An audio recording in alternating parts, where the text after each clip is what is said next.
Hello and welcome to Data Planet. I'm Emma Davis, and our guest today is Ryan George, Chief Marketing Officer at Docupace. Welcome to the show, Ryan. Hello, Emma. So let's start with a little bit of context. What does Docupace do, and who are your customers? Docupace provides compliance and operational software for wealth management firms. So larger wealth management firms um, generally need our services to help digitize manual processes, make sure the work flows more easily, and also stays within compliant rules. Nice. Okay. And a particular size. So is there a size organization where they're sort of outpaced Docupace, or a size where, at this point, this is where you really want Docupace Yes. on your team? So anywhere generally from 500 advisors to about 10,000 advisors is probably within, I would say, in that window. Below that, you probably could still get by doing it manually or sort of mismatched with different technologies. And then above that, you likely have a complex situation enough that you want to build it yourself, or because of the economics of scale in that regard. Got it. Got it. Okay. Awesome. So I heard you describe Docupace as a 20-year-old startup, which presents Yes. a unique challenge. So, on the one hand, you have a brand with some clout and some recognition. And then on the other hand, if someone is recognizing you from an interaction that occurred 15 years ago, they might not even understand what you do anymore. So, how do you make the most of the value of your brand recognition and history as a company while addressing that challenge of outdated brand recognition? How do you stay current in people's minds? Yeah, we're in a market now where I think today with technology, people really are in love with new. They're in love with new because new often comes fresh and clean and without sort of the baggage of the past. However, um, so the branding approach has really been to sort of couple maybe 4 or 5 years ago, we did a full fresh look, both of the platform and of the product and brand, to really sort of give it an updated, more modern look. And then we really started sort of setting our eyes forward. I think the challenge we have is they may think we do X, Y, and Z, but really do X, Y, Z and A, B, C, D. So Mm. try to get them to understand all the different things we offer.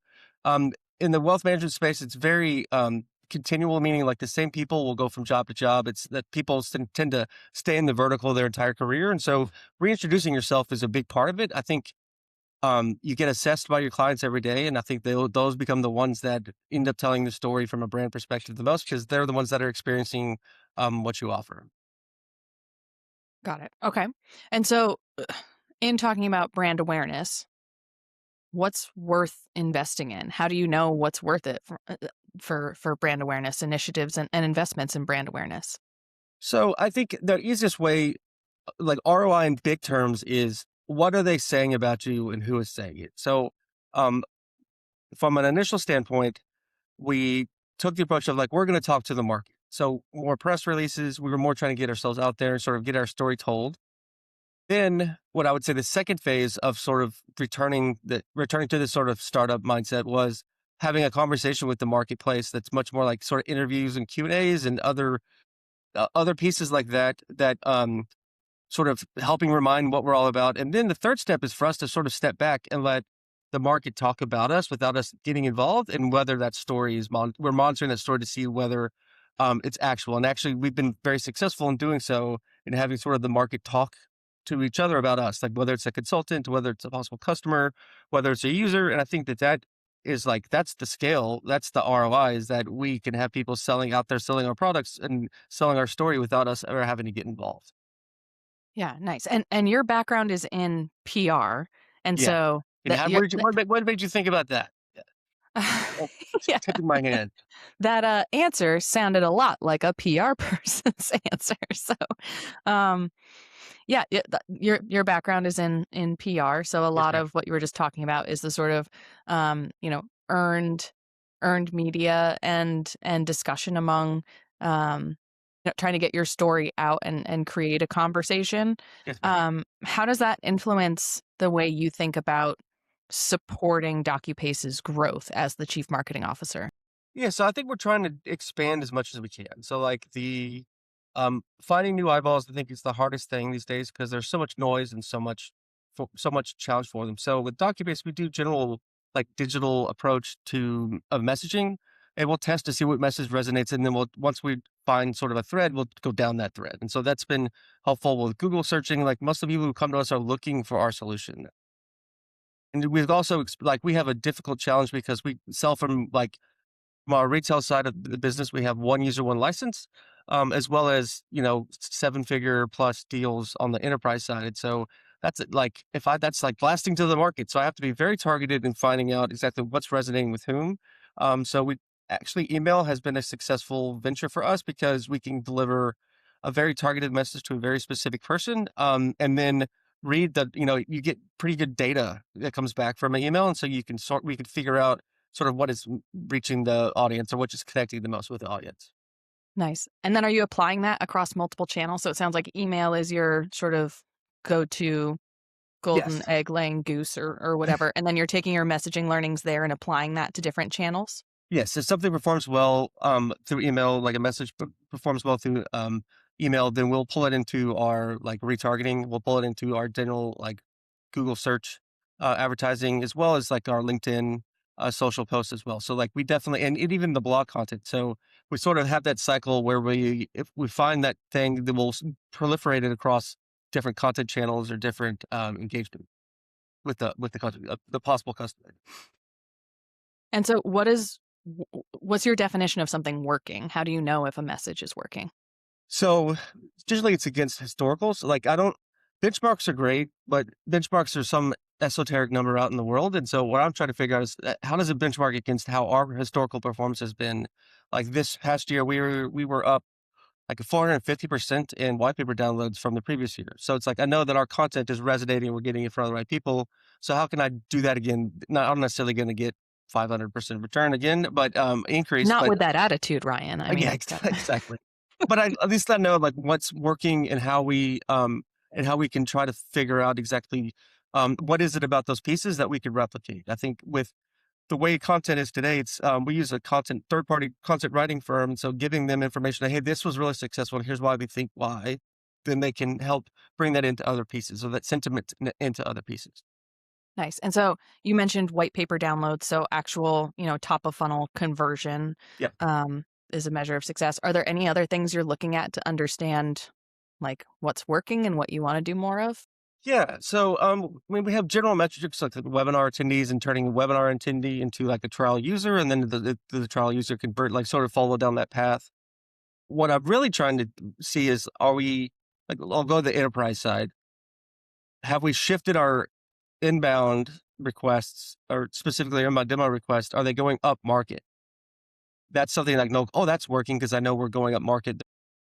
Further, they're closer to our, um, like, ideal customer profile. If they were below market, then I'd say, oh, well, we're not in the right places, right? So we're capturing the attention, but we're capturing the attention from the wrong people. And so what we've seen actually the past 4 to 5 months or so, we've seen the average deal size that's come inbound has come larger.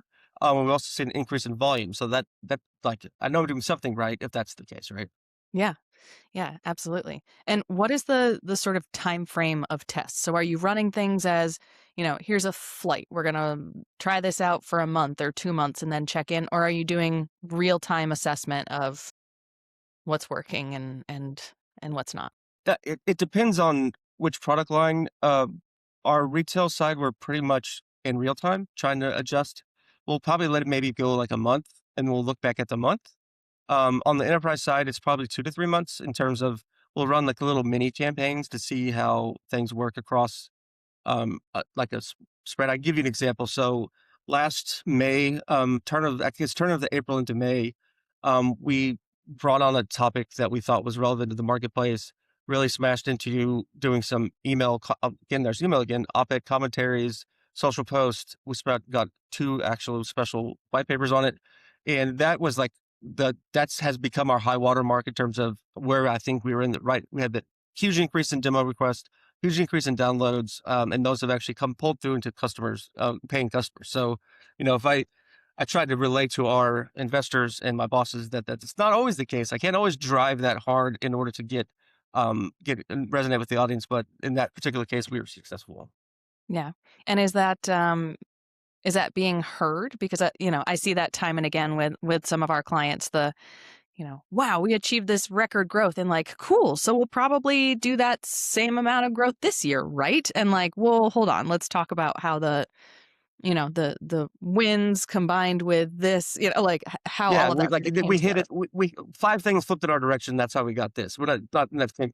Yes, I mean I think my business partners and my bosses are rational people. I think they want us to perform and perform well. But I think understanding when things are really good versus just good, I think is a good is a is helpful for them. I find as a marketer, and you will understand this. If I get too far into marketing metrics, people's eyes roll back in the head. They don't really they don't really grasp the message. And so I'm trying to dumb things down to like this is what happened. This is why it's important. Here's how we can. I think we can maybe do it again. Yeah. Yeah. That's good to know because I think uh, it can feel scary setting reasonable expectations. Like people want to hear, here's how far we can go, look at how high up is, and, all that excitement. But that is only fun as long as you can actually hit that. So I find, with our clients too, people really just want, like, I just want a realistic expectation. Like, help me understand what we can expect. Help me understand what's getting in the way so that we can have a practical conversation about that. I'm not looking for someone to overpromise or hype things up and then we fall short because as you mentioned, you have investors in the mix too. So like there are real returns at stake and real investments at stake. And so I imagine it sounds like you have a good team that you guys are working with there where you can talk about realistic, reasonable expectations. Yeah, and I think it is hard. I think marketing nowadays, especially in the day of like automation and AI and just like the internet in general, it's like it's never been harder to grab somebody's attention. So I mean, you could do everything right. You could target the right person.